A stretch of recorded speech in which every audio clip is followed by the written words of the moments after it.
But would you hang out with a murderer for $14.47 an hour? I guess it depends on who he killed. Dave.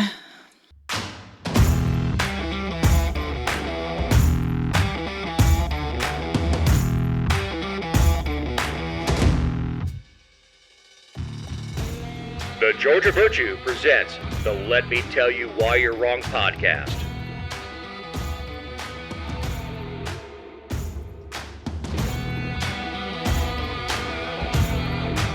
This is episode 221.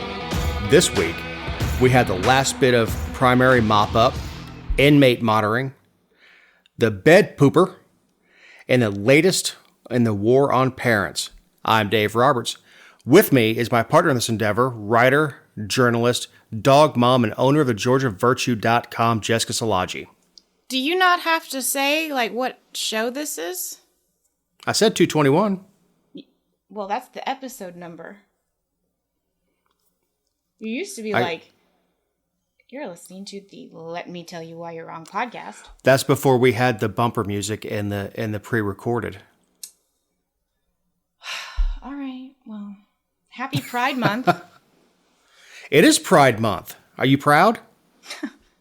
I guess. Everything is rainbow. Man, I didn't even know June was Pride Month. You know why it bothers me that there's a Pride Month? Why is that? Because it has nothing to do with the issue itself. I mean, you do you, people, whatever. But it has to do with the fact that, all year long we hear about inclusivity and acceptance and tolerance, and then we have an entire month dedicated to inclusivity and tolerance and equality. It just doesn't make sense. How about a mind your own business month? I don't care what goes on in your bedroom. As long as it includes consenting adults, I really don't care. Right. I'm probably the most gay-friendly, straight redneck you know. Because I don't care. But we're in this cycle now where everything, goes from awareness. We just go from companies, their websites and their online ordering and their pop-up notifications and emails. It just goes from one social justice thing to the next. And yeah, and it's so much, I stopped paying attention. Yeah, it's white noise is what it is.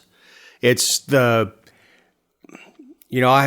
have a white noise app on the phone that I use when we travel. Otherwise, we have a fan in the room that does it. But what white noise does is it drowns out everything else. And that's what all these this month, that month, Women's Month, Black History Month, Asian and Pacific Islander Month. It turns into white noise where, because everybody's special, nobody's special. Well, not everybody's special. Well, that's true. You're not. Well, I mean, except to me. Uh-huh. You're special to me. Sure. Sure. Lucky me. Your mommy says you're special. Well, obviously. But no, I get what you're saying. Just it's one of those things where the Braves are having a Pride night at one of their games. I could not possibly care less. If it's a game that I could find decent price tickets, I'm going. Don't care. People got mad at Disney for a while because they had a Pride parade. Don't care. Don't think that's really the venue for kids, but whatever. Don't care. It's not that I, if they want to do it, that's fine too. I mean, a private business, whatever issues they want to. For me, the reason I don't like all the it's because if you're not doing it, then you're called out. All these clothing companies, all these music companies, streaming networks and everything. If you don't have something dedicated to that, then all of a sudden you're You're awful. Like, what if they just don't want to recognize any holidays? What if they just want to provide the service that they created to provide? Like, if they just want to sell freaking clothes.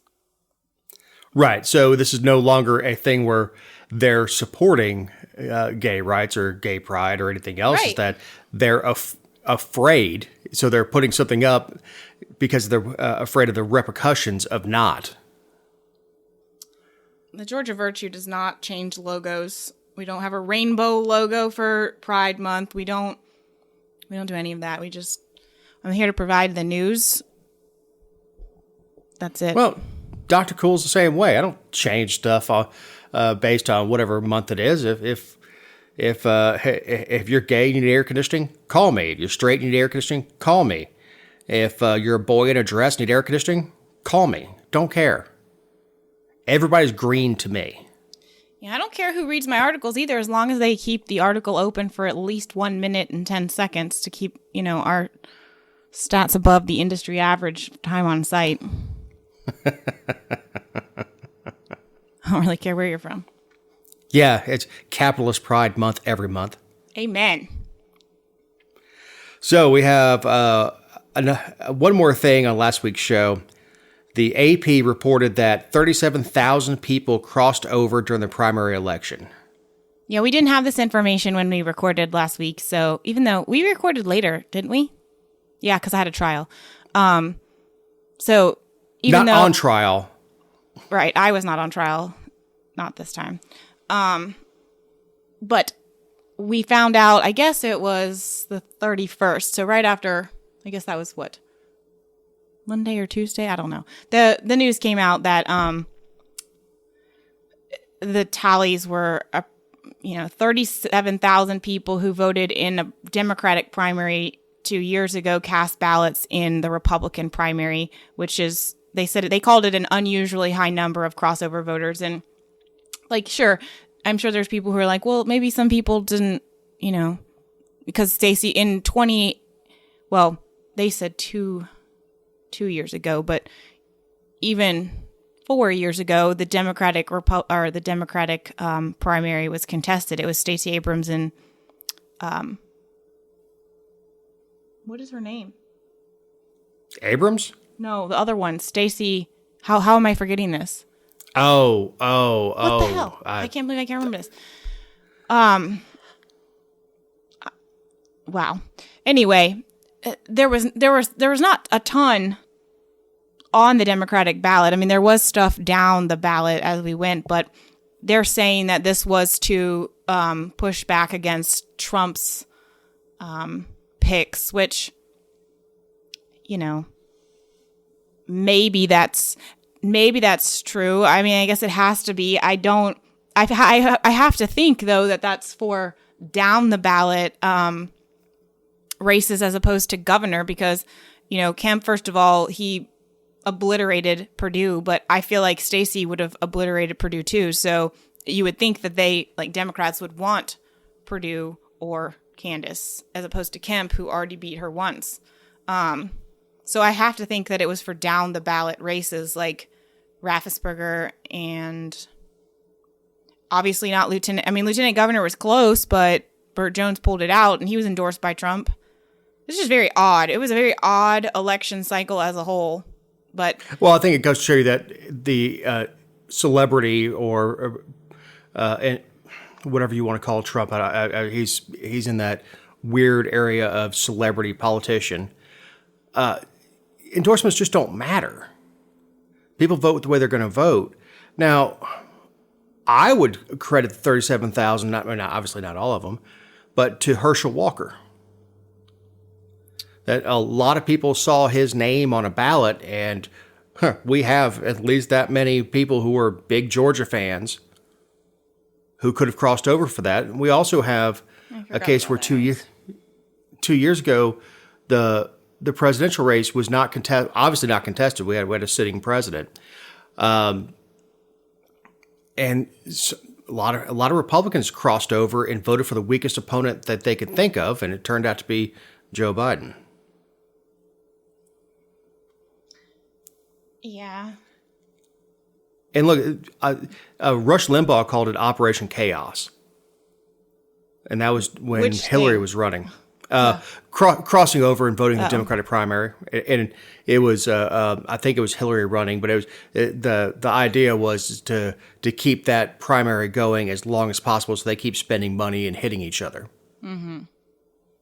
Well, and to some extent, I mean, there's always going to be some crossover voting. I think people ignore what people are willing to do for their local races. Like you see all the time where in a sheriff's race, people will vote in a race they don't normally vote in simply to be able to pick a sheriff's candidate, or I don't know that necessarily like a commission candidate or a state court judge or board of education. Well, boards, most of them are nonpartisan, but you don't really see that as much. But like especially in rural Georgia, the sheriff's race is easily sometimes the only race people are turning out for. So it's always a thing, but I mean, I would agree that 37,000 is a lot, but,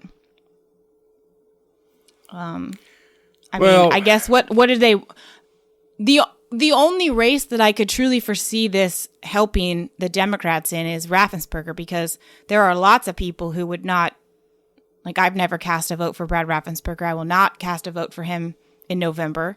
I wasn't a crossover voter, but I think there are plenty of people who are going to say, I don't want to vote for him. I'm not voting for anybody, or I'm voting Libertarian, or I feel like that's the only race that would really. Yeah. And 37,000 is a big number for people who even know who Raffensperger is. Well, the reason they know that he is, because I mean, he's considered, for Democrats, he's considered somebody who stood up against Trump. Democrats and moderates, but. Well, and that may be true, but in the abstract, but 37,000 is a big number for that. I just don't think it's that big of a deal. There are a lot of people who consider themselves independents, and like you said, they'll get whichever party back and forth with no sinister intent, but sure. It's a commissioner, it's a sheriff, it's again Herschel Dan Walker. It's that Stacey Abrams didn't have an opponent. I mean, there's lots of reasons. Well, if I don't have to worry about governor, then I'll go vote on this. I mean, there's lots of reasons people do it.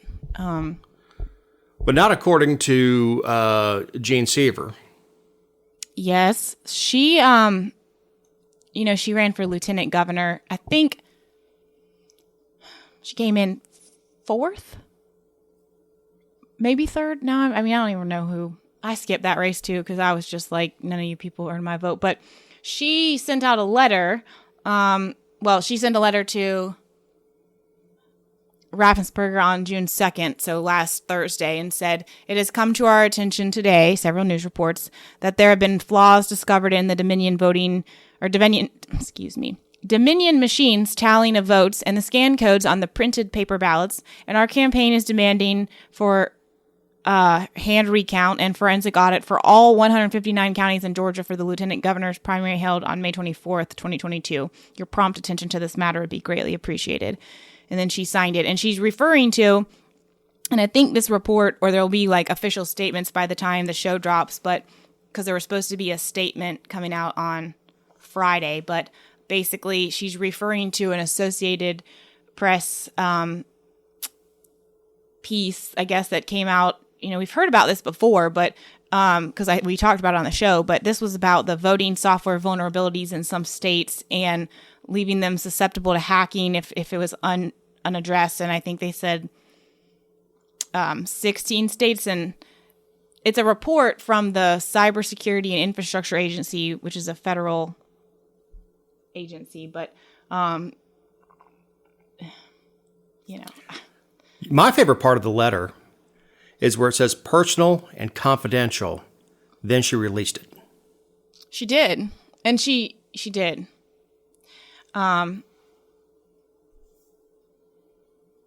Yeah. Look, we're not getting rid of the machines. We just got them. It cost $100 million. We talked about this in 2020. You and I talked about this in 2020, that we're not going to take that $100 million and throw it away.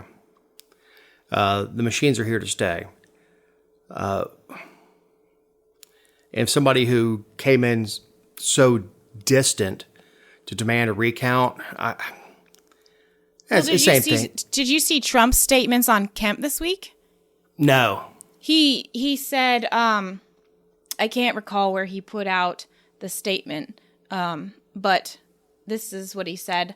He said, on primary day in Georgia, Kemp gets 74% and Perdue gets 22%. Nobody in any election in America gets 74% of the votes, ever. It doesn't happen. Obvious fraud.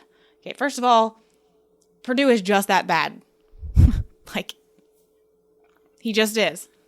He tried to unseat an incumbent governor. By trashing the Georgia State Patrol, by trashing the gas tax exemptions during... Which has been extended. Right, but like... And will continue to be extended, I'm sure. But he just picked all the wrong issues. And he is, he's unrelatable. Totally. But I don't care how much denim he wears. He's undamn relatable. Just, Trump, shut up. But he is perpetuating that. I understand that.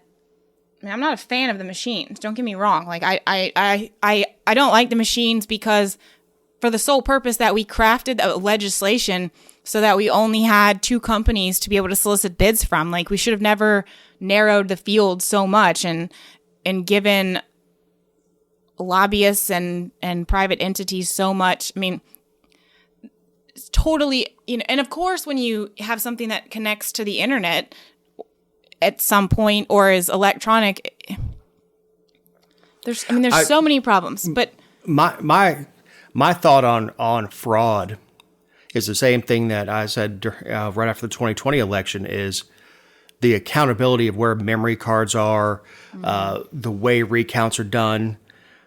I think that is far more likely than somebody sinister hacking into these machines. And then if you wanted to have Kemp win and not draw attention, sort of like cheating on a test. You never give yourself 100. Sure. You deliberately miss one or two. Right. So you'd have had him at 55, 56 where the polls had him. Fact is, Perdue was a crap candidate. Candace Taylor was swimming way too deep for her ability. And the other candidates, no one ever heard from. So, here's another thing, though, that irritated me about her letter. She talks about, like, we all have a healthy distrust for the mainstream media, and she sent her letter before seeing the report. She went off of news reports and leaks about forthcoming information, so she doesn't even know what the report concluded, or at the time of her letter, she has no idea. That's super disingenuous. And it's done. Now, it's certainly done for her. Yeah, the race is done. The second place has already conceded. It's done. Now, if you want to go back intellectually and do a true audit and see where if there are any discrepancies, that's fine. And I think that's a good practice. To take and compare the hand count to the electronic count and find out where the problems are, and if we have certain precincts that have problems with, again, memory cards, things like that. I think that's a really good thing for Raffensperger to do. I highly doubt they're going to find the numbers to elevate her to be the Republican nominee for lieutenant governor. It's just, I just don't see it. And I totally get the whole thing of like, if our elections, if in a couple counties our elections aren't secure, then none of the election is legit. I understand all of that, but she's literally throwing everything at the wall because she asked for all 159 counties. And it's kind of like when I look at a city that is, I think, where there's corruption or wrongdoing going on. I can't just say that. I've got to have a jumping off point. Well, that's because you have integrity and you're not a politician. I am not. No. You're not saying you have integrity, but it's just not a politician. No. Yes, I have integrity, but I don't have much tolerance for. I've said all along there is fraud and wrongdoing and missteps in every election. Start with those. Start where you can show it. Don't just. And look, when we're talking about fractions of 1%, yes, let's dive into it. When you're talking about Purdue that lost by 50%. When you talk about people who got their political asses handed to them, it's just not a good look. Like I said, with 2020, we recorded shortly after the. I don't know if the audit was being done or what was going on, but we talked about going to bed at midnight and waking up the next morning, finding out that they found a bunch of ballots and pushed Biden over. Well, that's something that needed to be investigated. When your opponent mopped the floor with you, just go away. It's done. If you want to run for office again in a few years, start working on that. But to cry foul when you're not even in the running is amazing. Now we do have the sheriff in one of Atlanta's largest suburbs trying out electronic bracelets to monitor inmates' vital signs. Cobb? I would say that's probably one of the biggest suburbs of Atlanta. Yeah. Well, the sheriff ran on the platform. I mean, that Cobb has had an unusually high number of in-custody deaths, even for the large amount of people that it incarcerates. I mean, it's unusually high. But this is an interesting concept. I think it's good that he's taking this because it's going to monitor their vitals. My concern is that like you look at it from a positive of, I think about especially down here in rural Georgia where you might have one jailer and one person at the front working on an evening shift or, on a weekend or something, and that's short staff.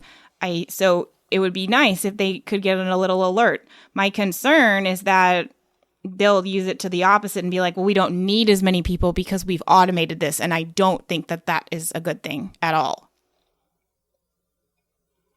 And I don't know that's where they're heading with it. I know there are several municipalities that are trying out this technology with inmates who are released instead of an ankle monitor. Yes. To have this, what looks like a smartwatch. And it kind of does away with the stigma of being out on bail. Because, I mean, look, if you're applying for a job and you're wearing an ankle monitor, the person interviewing you sees it. Mm-hmm. Maybe. So, depending on what you're applying for, but I hear you. I get what you're saying. Yeah. So the technology doing away with the stigma that goes along with it. The availability to see that somebody is in crisis is not bad. But you're right. There are anything that comes out. There's going to be an official who uses it to nefarious purposes, whether it's to cut jail staff or whatever. And I don't think that, I mean, I don't think that this is I don't think it was created with that in mind. I think it's just, it could easily be an unintended consequence. And I don't want that to be the case because, well, for a lot of reasons, but sometimes we see things as an efficient, like when there's success and efficiency seen, it goes the opposite direction. And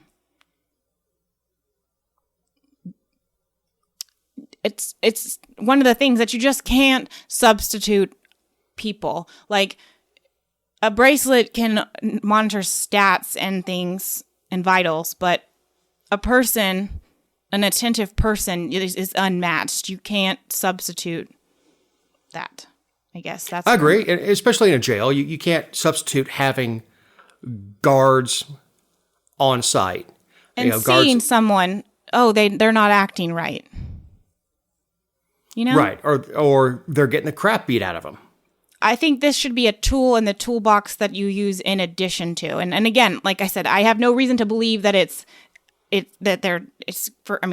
right now it's just a positive, especially in Cobb. I think it's great.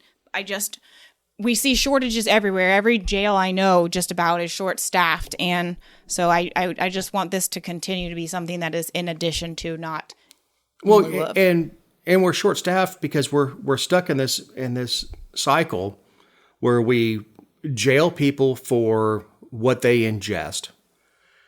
And we pay jailers $37,000 a year, something like that. Yeah, I mean, the starting pay is like down here is like $14.47 an hour in some places. Like, what the hell? Right. But yes, you're talking about druggies, but would you hang out with a murderer for $14.47 an hour? I guess it depends on who he killed. Dave.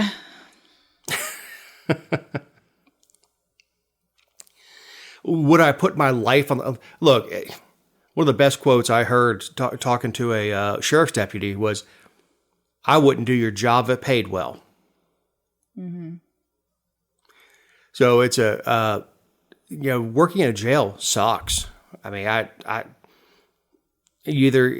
for a lot of guys, it's a stepping off point into law enforcement, and then they can go get on the road and move up from there. But working in the jail just sucks. I mean, jails, they're dirty. Stink. Yeah, they stink.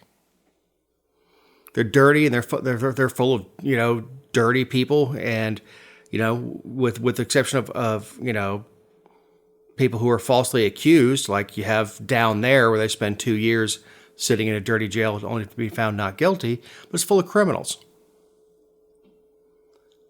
And you're walking around with a big target on your back, waiting for that person to take a shift to you. I mean, I see how jailers get jaded. I think there's a very short cycle for anybody who can come in for the right reasons, and before you get absolutely jaded and just hate everybody you interact with. I see how that can happen. On the flip side of that, though, a lot of I certainly don't know all of them, but a lot of the jailers who went on to be patrol deputies are better because they learned how to talk to people and interact with people and curb possibly dangerous behavior with only their words, which is a phenomenal tool to have out on the road. I'm not saying that you have to have it. There's plenty of patrol deputies that are great that, haven't had that experience, but. And I've read several articles that are specifically towards prisons, and it's what do you it's people can ask open questions, and people who have been jailers or prison guards and people who've been prisoners will answer. And one of the things that overwhelmingly I see is respect. The guards who treat the prisoners with respect are in return respected and aren't mistreated. And it's the guys that come in with an attitude that are the ones that end up biting a shiv or getting hit, or there's a certain respect. And this is again from me reading. I've never stepped foot in a prison on either side, but it seems from what I read, and it's on both sides, from the guards and from the prisoners, that going in and, just like you said, using verbal skills to de-escalate and not immediately going to violence or immediately going to punishment if you're a guard, and talking people down and treating them well. I'm sure that does play very well in the streets when you have somebody who is aggressive and you can talk them down rather than going immediately to a firearm or less than lethal device. Mm-hmm. No. So once again, I failed to tell you where you're wrong. Well, and we kind of got a little bit off base there with the bracelets and the monitoring, but I don't know the cost or the price point or anything, but I certainly, within reason and within what's available, I think that it's a positive. I certainly don't know anything other than what we discussed, but like right off the bat, I don't think there's a negative to it. Oh, it's like any other tool. It can be used poorly. Whether you're talking about a hammer, a pistol, or a monitor, it can certainly be used poorly. Mm-hmm. What we need is a monitor they wear that goes off when they have cell phone signals going by them. Because apparently it's easier to get a cell phone in a South Georgia prison than it is at Verizon. It's nuts what's happening, but that's a choice. That's a choice that Department of Corrections is making. So, speaking of nuts, we have two of them right here. Amber Heard and Johnny Depp trial came to a conclusion. I'm assuming you didn't watch any of it. Okay, one of the people I follow on Facebook is Aussie Man Reviews. And the only reason he's funny is he has an Australian accent. But and I have watched some of his video on the testimony. But as far as like sitting down and watching court TV, hell no. Yeah, I didn't watch it either. But I really thoroughly enjoyed the memes and the clips and things like that over the last several weeks. And obviously, because like when it first started, it was a very long trial. It was several weeks, but wasn't it like 6 weeks?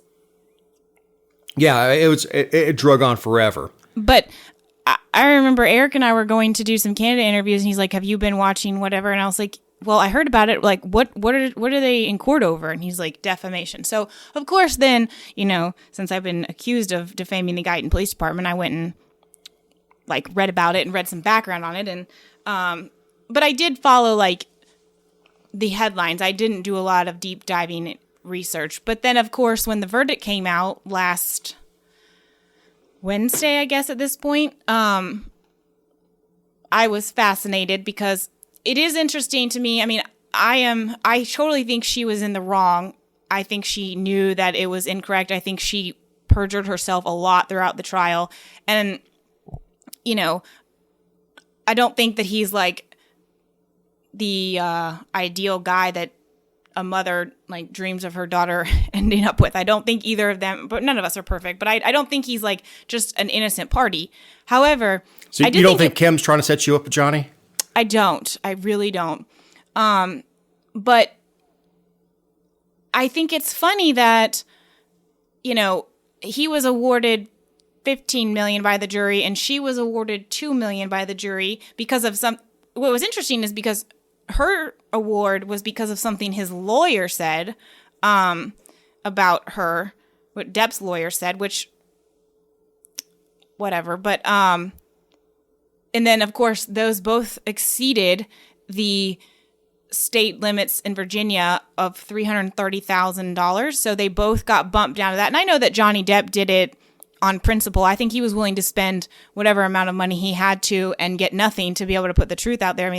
I think that was his end goal. But the media throughout the whole thing kind of just reported on it. But then when it came down to the verdict, the headlines were all about what Depp was awarded. And there was very little focus on the fact that she was also awarded something and very little focus on the fact that it was bumped down from $15 million to $330,000 because the jury picked an amount that was not legal. Well, we're talking about two horrible human beings. Right. they're both nuts. Amber is crap the bed nuts. Johnny likes cocaine, and alcohol, and is, well, yeah. I mean that affliction is common. So, and you're right. This was never about money for Johnny Depp. That he was losing gigs because he was accused of being an abuser. Right. And I see that. I've heard people say that it's a rebuke of the Me Too movement and believe every woman and all that stuff. And I don't think it is. I think the movement against abuse is bigger than one person. I've always thought it was dumb to say believe every woman. Of course. And I think the better way to say that is everyone should be heard. Well, not Amber Heard, but heard. Mm-hmm. That if you have an accusation, you should be allowed to be heard. And I really don't see it as I heard pundits talk about this being the death of the Me Too movement, and I always thought, again, Me Too is stupid.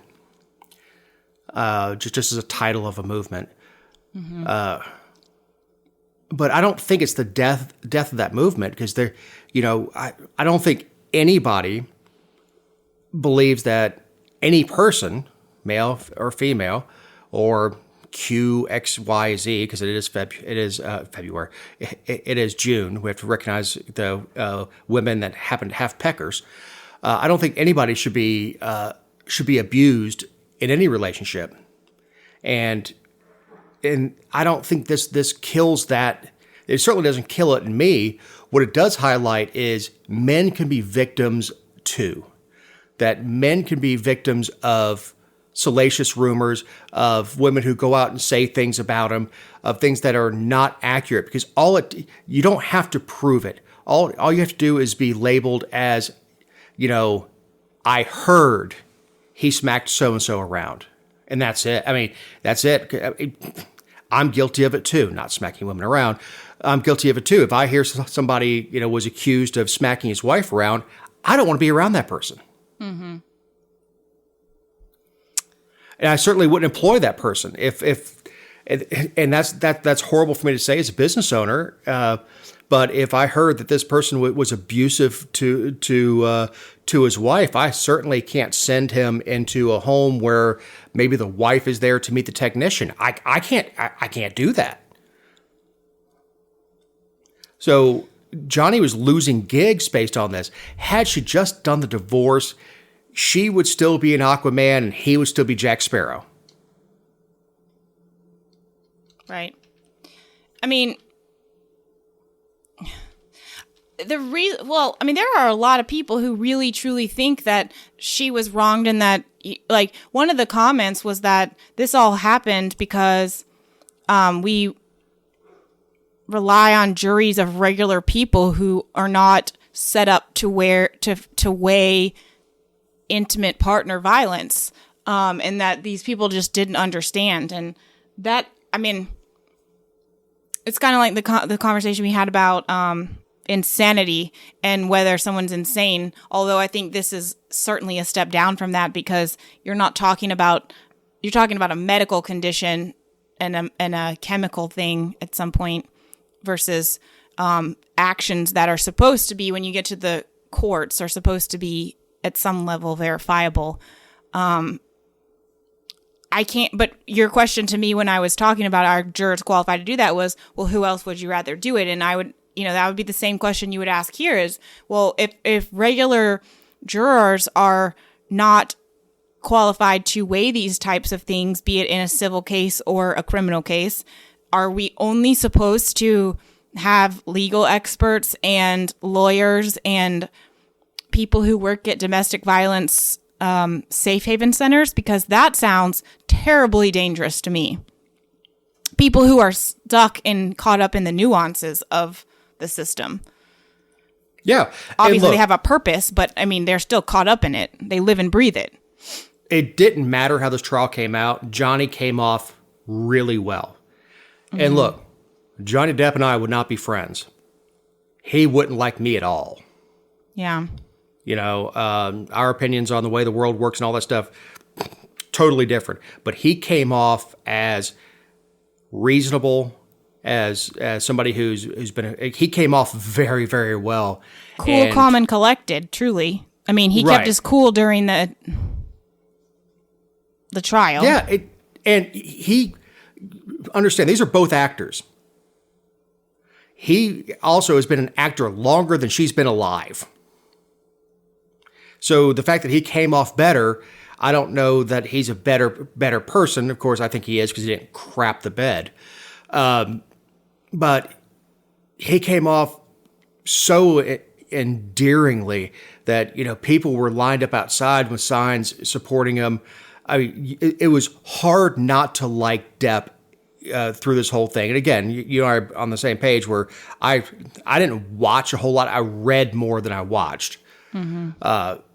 About the analysis and what happened and the slip-ups that her lawyer made where they opened the door to having, which ex-girlfriend was it? Was it Kate Winslet?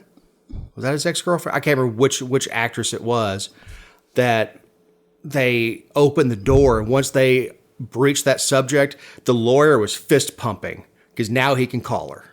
Mm-hmm. It was not good for her. I mean, it was it couldn't have gone worse for Amber Heard. No. And everybody will look at her again without thinking about her crapping in a bed. Which is just alarming. There's something called the crazy hot matrix. Mm-hmm. And she's in the no-go zone on that one. Because she's above an 8 crazy and above an 8 hot. You don't think she's less attractive after hearing about some of her behavior? Oh, yeah. No, yeah. Oh, yeah. But you also realize that the crazy ones are fun. You just don't take them home. Okay. That's what Johnny did wrong.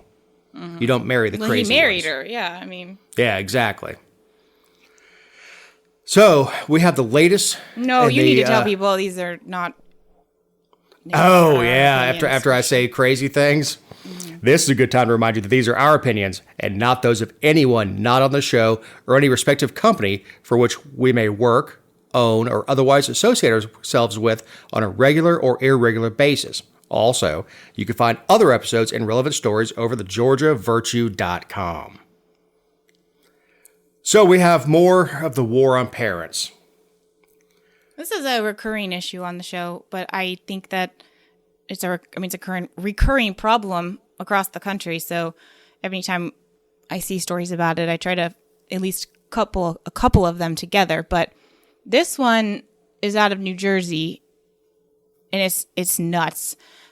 This woman was a teacher's aide, and she kept getting fired. Like, they would hire her conditionally, and then she would get let go. And it happened several times, like soon after she had been engaged for employment. And she eventually found out, because she had not been notified, but she found out that she had been placed on the Child Abuse and Neglect Registry, which employers and law enforcement and adoption agencies can access. And she'd been on it for 10 years and didn't know it, because at some point she had gone to the grocery store. There were 2 kids in the back of her car. It wasn't hot. They were sleeping. It was, whatever. I don't know what it was, but I don't know what the temperature was. I don't know the specifics of the case, but they were fine. She ran in to pick up a birthday cake that was already ready. And I think the kids were, they said 3 and 5. And she was charged with inadequate supervision, which is like the most bogus charge in the world to me. I mean, that's like not even, how is that even a crime? Inadequate supervision. Like, but she's been on the registry. They didn't tell her she was on the registry because that's kind of like, it can come with a criminal conviction, but it can also come if you're charged with something like that or more severe, and then a case agent is assigned to you on a civil process, you can just be placed on the registry and never be told. And that's what happened to her. So for 10 years she was on it and didn't know, for something that, someone called the cops while she was in the store for 5 minutes too, which is a whole other. Yeah. The fact that you could be on this registry and not know it, it's non-judicial. It's a caseworker. It's literally somebody who works for the government, who has no accountability and really doesn't have to have a reason, can throw you on this list. Mm-hmm. I can't tell you how many times I was left in a car. Oh, heck yeah. My mom she'd leave me in the emergency lane and I couldn't even move the car myself. Yeah, I distinctly remember my mom running into the bank or running, convenience stores weren't really all that much of a thing then, but it was before you could pay at the pump. So you'd go to a gas station, you have to go in and pay. And I remember being, very young and, mom running into the store to pay for the gas and coming back out. It's, my little brother and I are 18 months apart, thereabouts.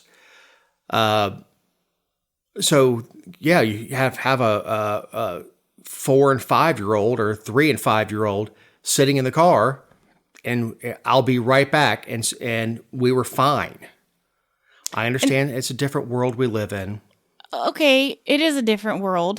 I don't disagree. I mean, the things that we were able to do as kids, even 20 years ago, are different because we live in a horrible world. We also live in a horrible world because of technology and things that you don't even have to leave your house to become a victim of. But like, this is a problem. This happened in New Jersey, but it's a problem all over. Like, they referenced the registry in Michigan, which said that they could confirm that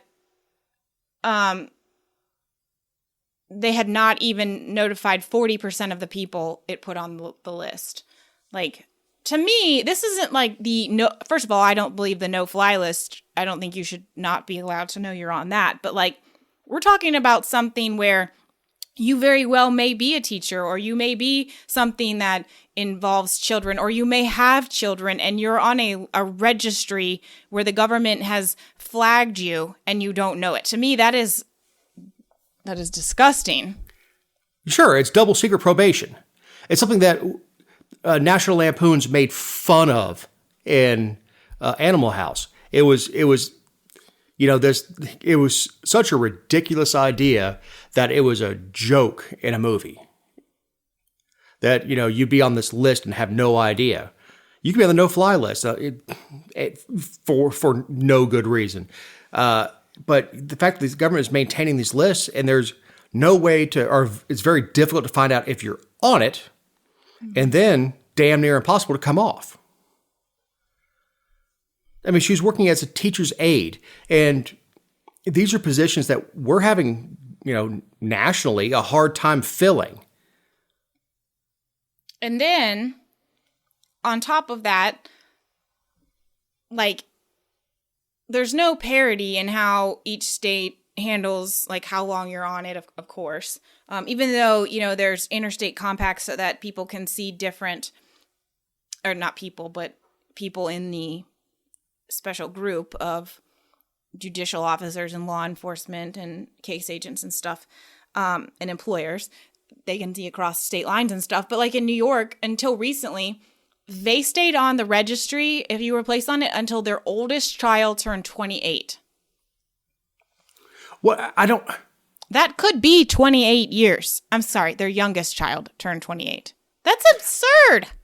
It's also absurd that you're keeping this person out of working with children until, if she was truly a threat, the age of her child would be irrelevant.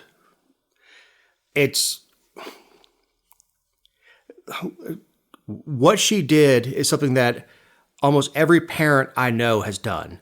And technology has made things easier. Like in my truck now, because I have push button ignition, I can lock the doors and leave the air conditioning on. Mm-hmm. People do that with their dogs all the time.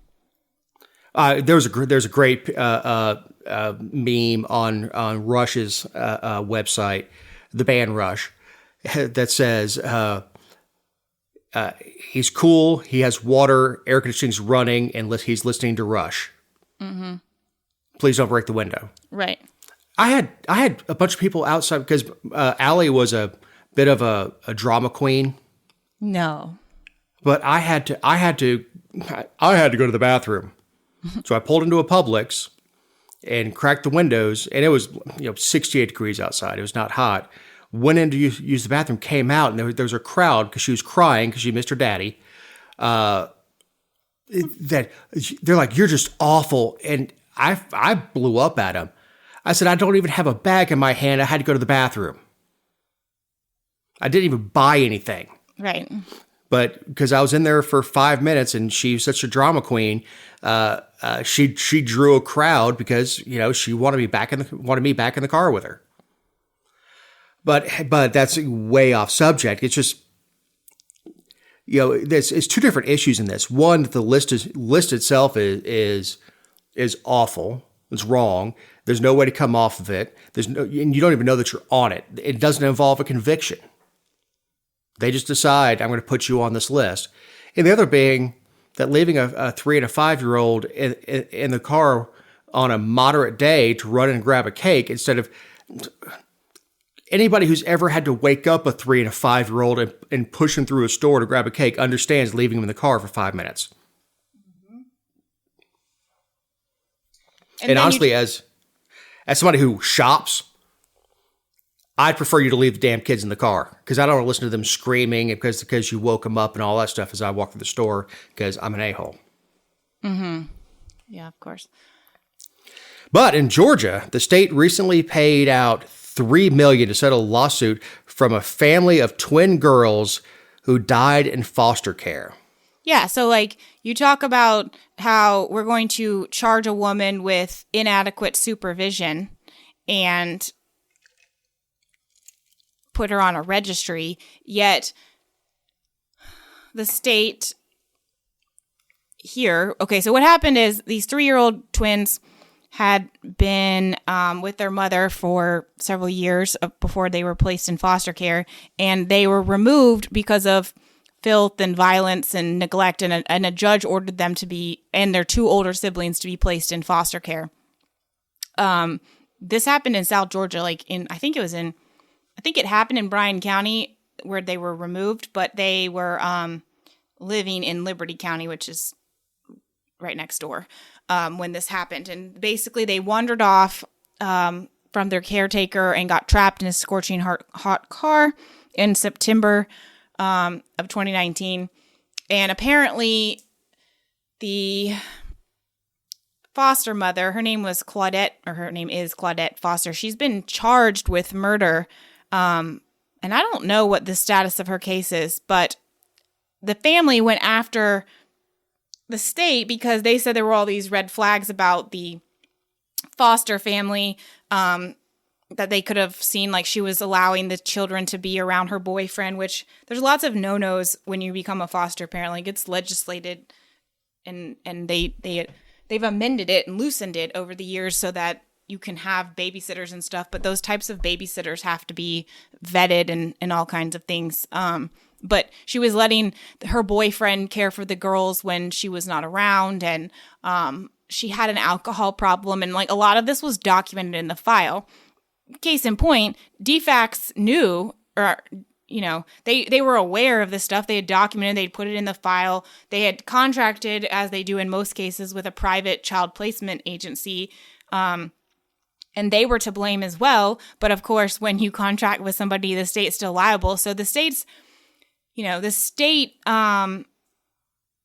paid out a hefty settlement for the life of 2 girls who were neglected basically their entire lives, which is a terrible thought in itself. But they even had something in there from the EMS report from the day the girls were found in the car that said an EMS first responder came into the residence and asked Miss Foster for the children's birthdays, to which Miss Foster was unable to provide.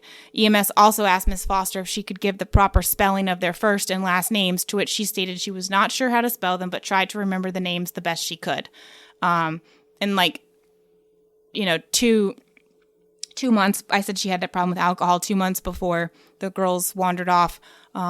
She'd gotten a DUI, which isn't necessarily, I mean, I don't think that someone who has a DUI shouldn't be allowed to adopt or foster children or anything. But in this case, it was obviously like they weren't doing unannounced home visits. They knew about the boyfriend. They just gave him like a verbal warning not to stay overnight. So instead, they went and the foster mom and the girls went and stayed at his house because they had said, don't let him stay overnight at the house. Like just stupid stuff like that. And DFAX was completely aware of it. And so just as we always do, we settled, and the DFAX workers who totally dropped the ball weren't held accountable. So we're charging the woman. Go ahead. I have two things. One, foster parents overwhelmingly are people with the biggest hearts you can fathom. Yes, you're raising someone else's child. And bring them into your home. I know somebody who ended up adopting the foster child, and I know about the rules. The rules even are in pictures on Facebook. He had to blur out until the adoption was done. He couldn't even publish the pictures, but he and his wife and his kids, for that matter, are some of the nicest, best human beings that you can, even imagine. But unfortunately, you get the polar opposite of people who want that check from the state, sure, who work as child storage, and it's absolutely heartbreaking. And I've got a friend who works for DFAX. He's some sort of executive with DFAX. And I was talking to him one day because I was in a house, and the house was not great. Reeked of pot. I don't mean like you smoked a joint once. I mean the whole house reeked of weed. Now, I wasn't calling to report him, but I was asking him. I said, Mike, what's the scenario you guys look for with this? Because I was looking at this house and how awful it was. He goes, it has to be worse than putting him in the system for me to do anything. And of course, this goes back to the other story where individual caseworkers, and he's not a caseworker anymore. He does something with training and education or something.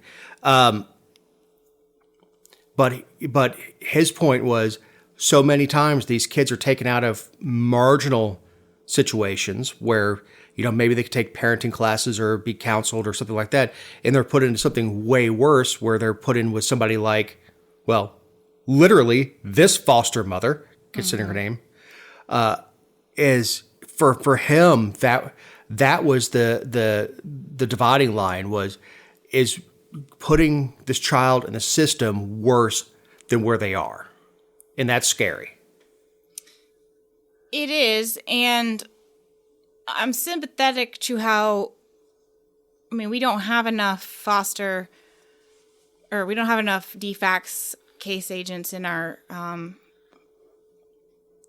state. And from what I understand, most states don't. And I am sympathetic to their heavy caseload. But if you weren't going after parents who, had left their child in the car for 5 minutes while they ran in to get a cake, then you'd have a few less, and you could focus on the important things. Yeah, and I'm married to a foster child who had an awful, awful upbringing after her parents died. Awful.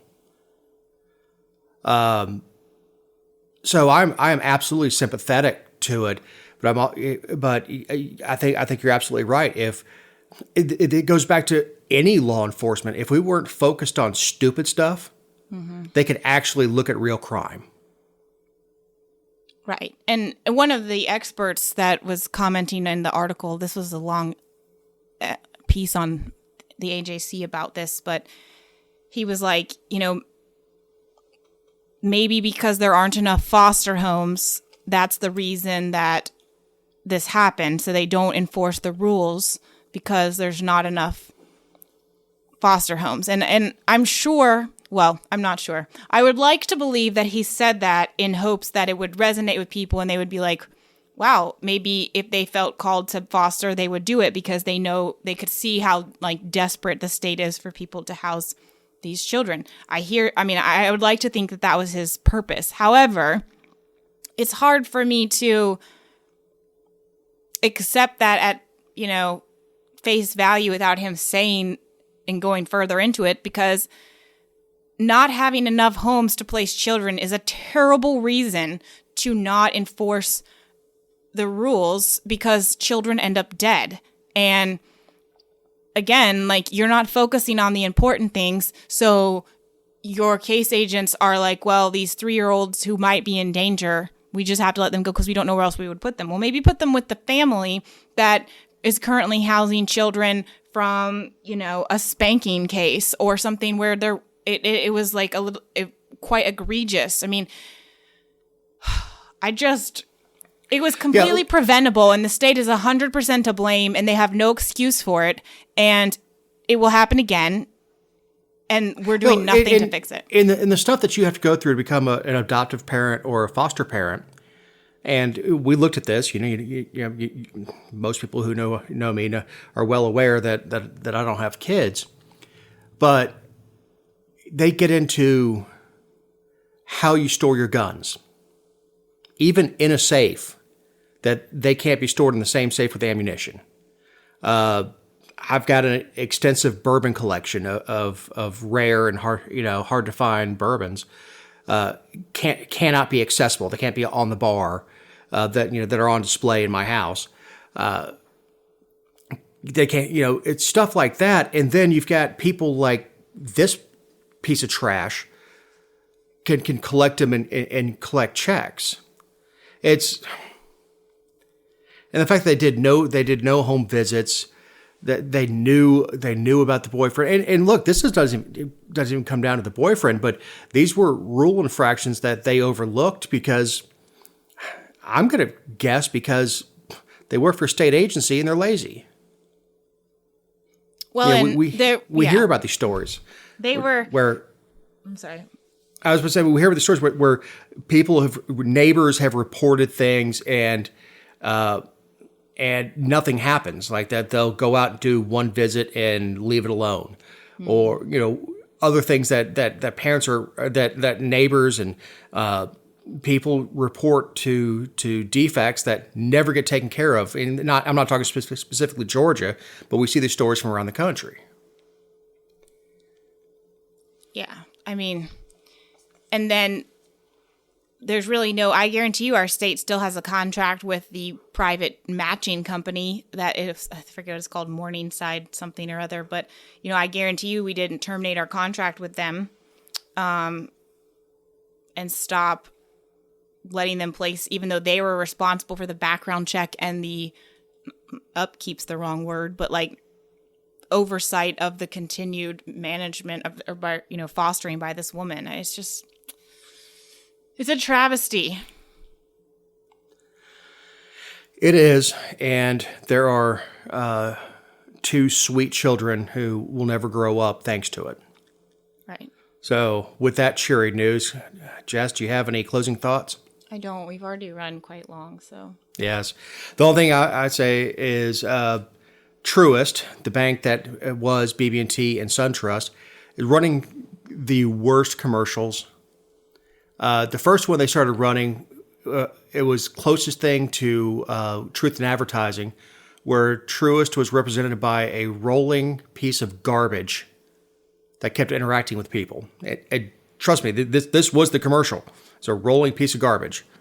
And now it's, Born to Care. And it was some story of a woman when she was a child using her umbrella to stop a splash from hitting some kid's school project. Truist, your money is welcome here, but you need to fire your marketing firm because they are absolutely awful. I've never, my background with Army and Psychological Operations. A big part of that's marketing. It is absolutely awful. It makes me laugh to a certain extent, but it's I've never seen one of their commercials that made me go, you know what, I want to put my money there. Yeah, I have. So they're terrible. So.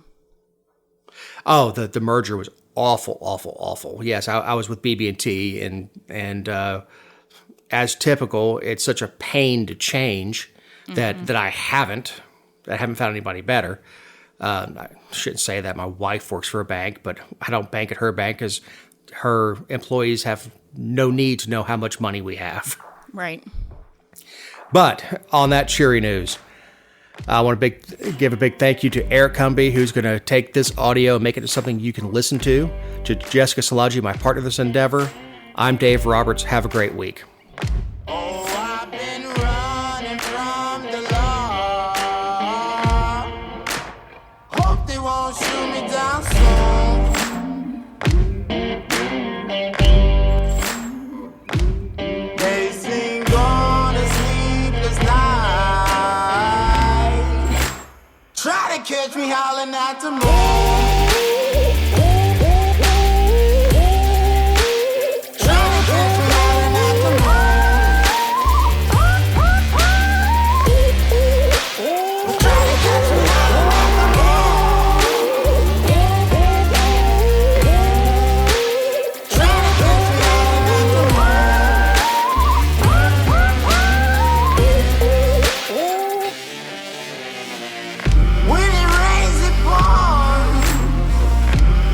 Up to my chin. Won't